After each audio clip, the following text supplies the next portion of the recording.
ناظرین، ملک بھر میں F A F S C کے امتحانات کے نتائج کے اعلانات ہو رہے ہیں اور نوجوان اپنے مستقبل کی راہیں متعین کر رہے ہیں۔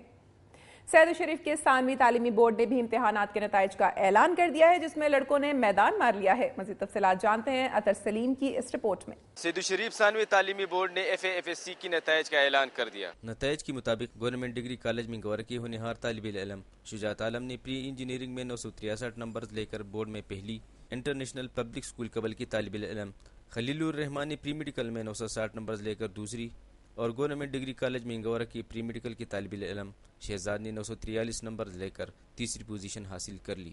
امتحان میں مجموعی طور پر 12,593 طلباء و طالبات نے حصہ لیا، جبکہ نتیجہ 73% رہا۔ طالبات میں گورنمنٹ گرلز ڈگری کالج ڈگر کی طالبہ ریشمہ انعام نے 794 نمبرز لے کر پہلی، گورنمنٹ گرلز ڈگری کالج سید الشریف کے طالبات نایاب گل اور سنبل خان نے بالترتیب 789 اور 786 نمبرز لے کر دوسری اور تیسری پوزیشن حاصل کر لی۔ نتائج کے اعلان کے موقع پر سید الشریف بورڈ کی چیئرمین اقبال خان نے کہا کہ بورڈ میں نمایاں پوزیشن ہولڈرز مبارکباد کے مستحق ہے، اور مقابلے کے دور میں پیچھے رہنے والے طلباء اور طالبات اگر چاہے تو وہ مستقبل میں محنت کر کے نمایاں پوزیشن حاصل کر سکتے ہیں۔ بورڈ میں نمایاں پوزیشن حاصل کرنے والے طلباء اور طالبات نے اس عزم کا اظہار کیا کہ وہ مستقبل میں بھی محنت کر کے نمایاں پوزیشن حاصل کرنے کی کوشش کریں گے۔ کیمرامین انور انجم کے ساتھ سلیم اطہر، دنیا نیوز، منگورہ، سوات۔ اور ناظرین، خیبر پختونخوا کے بعد اب آپ کو لیے چلتے ہیں سرزمین پنجاب سے موصول ہونے والی خبروں اور رپورٹس کی جانب۔ دریائے چناب کا سیلابی ریلا ہیڈ قادر آباد سے گزرتا ہوا جلال پور بھٹیاں کے نواحی علاقوں میں پہنچ گیا۔ 20 سے زائد نشیبی دیہات زیر آب آ گئے ہیں۔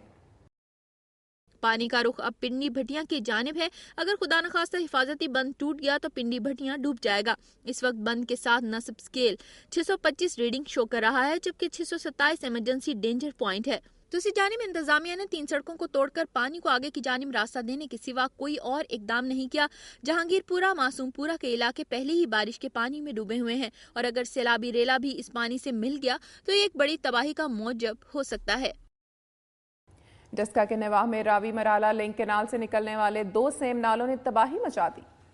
سیلابی پانی سے کوٹلی، چھم، جیسروالا، کامالٹ، سکھو کے دھیدوالی، شیردہ کوٹ سمیت 6 دیہات متاثر ہوئے ہیں۔ سب سے زیادہ نقصان ڈسکا پسرور روڈ پر واقع بھٹی کالونی میں ہوا، جس کی گلیوں اور گھروں میں پانی چلا گیا۔ کئی گھروں کی دیواریں متاثر ہوئیں۔ رہائشیوں کو گھر آنے جانے میں مشکلات کا سامنا کرنا پڑتا ہے۔ محکمہ اریگیشن کے افسران اور ٹی ایم اے ڈسکا کے افسران کو اطلاع دی، لیکن کوئی بھی خبر لینے نہیں پہنچا۔ پانی کی آمد میں مسلسل اضافہ ہو رہا ہے۔ سانگلہ ہل میں حالیہ بارشوں سے نشیبی علاقے زیر آب آ گئے۔ 16 دیہاتی قبرستان پانی میں ڈوب گئے۔ ڈبورا سیم کے پشتے ٹوٹنے سے 5 دیہات بری طرح متاثر ہوئے اور ہزاروں ایکڑ اراضی پر کھڑی فصلیں تباہ ہو گئیں۔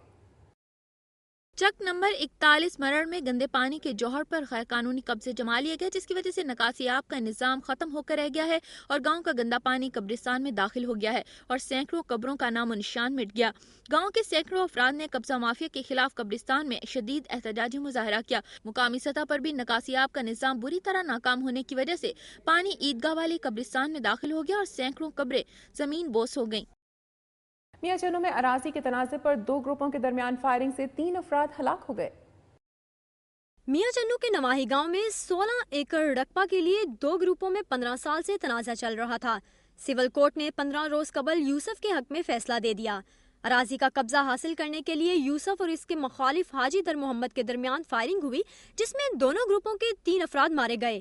فائرنگ سے 2 خواتین بھی زخمی ہو گئی ہیں، جن میں سے ایک خاتون کو تشویشناک حالت میں نشتر ہسپتال ملتان ریفر کر دیا گیا۔ واقعے کے بعد علاقے میں شدید کشیدگی پائی جاتی ہے۔ Chief justice Lahore high court Khawaja Muhammad Sharif نے وکلاء کو مشورہ دیا ہے کہ وہ میڈیا کو شکایت کا موقع نہ دیں۔ ان کا کہنا ہے کہ وہ خود بھی ریٹائرمنٹ کے بعد وکالت کریں گے۔ کوٹ ادو بار سے خطاب کرتے ہوئے chief justice Lahore high court کا کہنا تھا کہ آزاد عدلیہ کی بحالی میں میڈیا اور وکلاء کی جدوجہد کو نظر انداز نہیں کیا جا سکتا۔ جب وہ میڈیا میں وکلاء کے حوالے سے خبریں سنتے ہیں تو انہیں دکھ ہوتا ہے۔ وکلاء کو اپنے پیشے کے تقدس کو مد نظر رکھنا چاہیے۔ ان کا کہنا تھا کہ وہ چاہتے ہیں کہ عدلیہ کرپشن سے پاک ہو جائے۔ انہوں نے کہا کہ وہ بھی گانے سنتے ہیں، مگر اچھے اور پرانے گانے۔ چیف جسٹس نے وکلاء لائبریری کے لیے کوٹ ادو بار کو 3 لاکھ روپے کا چیک بھی دیا۔ وفاقی وزیر قانون بابر اعوان نے کہا ہے کہ پاکستان کو سرمایہ داری، جاگیرداری اور چور بازاری سے شدید خطرات لاحق ہیں۔ پنڈ دادن خان بار ایسوسی ایشن سے خطاب کے دوران وفاقی وزیر قانون بابر اعوان نے کہا کہ پاکستان کو سرمایہ داری، جاگیرداری اور چور بازاری سے شدید خطرات لاحق ہیں۔ 18ویں ترمیم کے ذریعے پاکستان میں پہلی بار بین الاقوامی معیار کے الیکشن کمیشن کا ڈھانچہ بنایا جا رہا ہے، جس کا نام پارلیمانی کمیٹی تجویز کرے گی، جس میں برسر اقتدار اور اپوزیشن جماعتوں کو برابر نمائندگی ملے گی۔ وفاقی وزیر قانون بابر اعوان نے کہا کہ جن سرکاری ملازمین کو سیاست یا پریس کانفرنس کرنے کا شوق ہے وہ سرکاری نہیں اپنے خرچے پر کریں، اور جن اداروں میں سیاست کی پابندی ہے وہ مداخلت نہ کریں۔ وفاقی وزیر قانون بابر اعوان نے پنڈ دادن خان بار رومز کی تعمیر کے لیے 12 لاکھ اور بار ملازمین کے لیے 1 لاکھ گرانٹ کا اعلان کیا۔ گجرانوالہ میں صوبائی وزیر قانون رانا ثناء اللہ نے کہا ہے کہ 5 اگست کو نوشہرہ ورکاں کے حلقہ NA100 میں مقابلہ امیدواروں کے درمیان نہیں بلکہ 2 جماعتوں اور لیڈروں کے درمیان ہے۔ مخالفین مسلم لیگ نون کی کامیابیوں سے خوفزدہ ہو کر بلا جواز تنقید کر رہے ہیں۔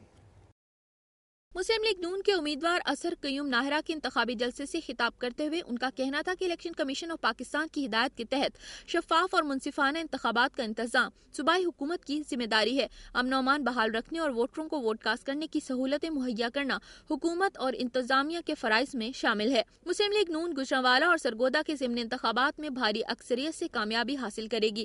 وزیر قانون کا کہنا تھا کہ وفاقی وزیر داخلہ حکومت پر تنقید کر کے حالات سدھارنے کی ناکام کوششوں میں مصروف ہیں۔ انہیں کراچی میں ٹارگٹ کلنگ کی وجہ سے سندھ حکومت کی ناکامی نظر نہیں آتی۔ پنجاب حکومت کے دہشت گردی کے خلاف اقدامات انتہائی مؤثر ہیں، اس پر بلا جواز تنقید کرنے والے ملک سے مخلص نہیں۔ چنیوٹ میں گزشتہ ہفتے ڈاکٹروں کی مبینہ غفلت سے جاں بحق ہونے والی بچی جویریہ کے والدین کو وزیر اعظم کی جانب سے بھیجا جانے والا 5 لاکھ روپے کا چیک موصول ہو گیا ہے۔ وفاقی پارلیمانی سیکرٹری سید عنایت علی شاہ نے یہ چیک جویریہ کے والدین کو دیا۔ اس موقع پر سید عنایت علی شاہ نے کہا کہ پیپلز پارٹی غریب عوام کی جماعت ہے، جس کا یہ عملی ثبوت ہے۔ جویریہ کی والدہ نے صدر آصف علی زرداری، سید عنایت علی شاہ اور پاکستان پیپلز پارٹی کا خصوصی شکریہ ادا کیا ہے۔ رحیم یار خان کے نواحی علاقے چک نمبر 68 NP میں مہر برادری کے جانور پال خاندان کا فرد 15 سال سے زنجیروں میں جکڑا ہوا ہے اور جانوروں جیسی زندگی گزارنے پر مجبور ہے۔ 30 سالہ علاقہ 15 سال سے اسی طرح زنجیروں میں بندھا اپنی زندگی کے دن پورے کر رہا ہے۔ گندا، مٹی سے اٹا اور جانوروں کے ساتھ جانوروں جیسی زندگی بتانے والے لاکھا کے بھائیوں اور باپ کے لاکھوں روپے مالیت کے جانور اور زمینیں ہیں۔ گرمیوں کی سخت دھوپ ہو یا سردیوں کی یک بستہ راتیں، لاکھا گلے میں جانوروں والی زنجیر باندھے کھلے آسمان تلے اپنی زندگی گزار رہا ہے۔ لاکھا کے بھائی اللہ جوایا نے بتایا کہ 3 سال کی عمر میں یہ پاگل ہو گیا تھا، جس کو علاج کے لیے رحیم یار خان اور بہاولپور کے اسپتالوں میں بھی لے جایا گیا، مگر ڈاکٹروں نے اس کو لا علاج قرار دے کر جواب دے دیا ہے۔ لاکھا خود کھانا نہیں کھا سکتا بلکہ اس کا بوڑھا باپ رئیس عمل اس کو اپنے ہاتھوں سے کھانا کھلاتا ہے۔ کلور کوٹ پولیس کی حراست میں 20 سالہ نوجوان پراسرار طور پر ہلاک ہو گیا۔ ورثاء نے احتجاجاً کلور کوٹ بھکر روڈ بلاک کر دی۔ پولیس کا کہنا ہے کہ 20 سالہ محمد بلال چوری کے کیس میں حوالات میں بند تھا۔ وہ حوالات کے باتھ روم میں گیا اور گلے میں پھندا ڈال کر جھول گیا۔ بلال کے ورثاء اطلاع ملنے پر ہسپتال پہنچے اور نعش اٹھا کر کلور کوٹ بھکر روڈ بلاک کر دی۔ ورثاء کا کہنا ہے کہ نوجوان بے گناہ تھا، اسے پولیس نے تشدد کر کے مارا ہے۔ ناظرین، یہاں وقت ہوا ایک بریک کا، لیکن پروگرام میں ابھی باقی ہے۔ اوکاڑا میں 11 سالہ لڑکے کے ہاتھوں اچانک گولی چل جانے سے اس کا دوست جاں بحق ہو گیا۔